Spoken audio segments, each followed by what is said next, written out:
கரூர் அருகே கொளுத்தும் வெயிலில் கொதிக்கும் நெருப்பு துகள்களில் பூக்குழி இறங்கி 1000த்திற்கும் மேற்பட்ட பக்தர்கள் நேர்த்திக்கடன் செலுத்தினர். கரூர் மாவட்டம் வேலாயுதம்பாளையத்தை அடுத்துள்ள ஞானப்பரப்பு மாரியம்மன் திருக்கோவில். இந்த திருக்கோவிலில் சித்திரை மாதத்தில் திருவிழா விமர்சையாக கொண்டாடுவது வழக்கம்.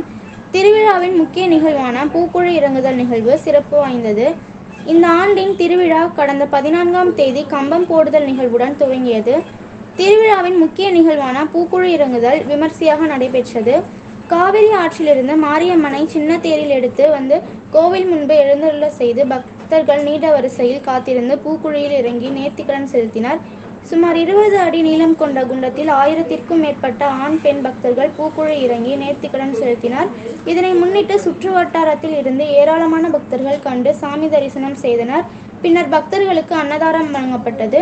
இதனை முன்னிட்டு வேலாயுதம்பாளையம் தீயணைப்பு மற்றும் காவல் நிலைய போலீசார் பாதுகாப்பு பணியில் ஈடுபட்டனர்.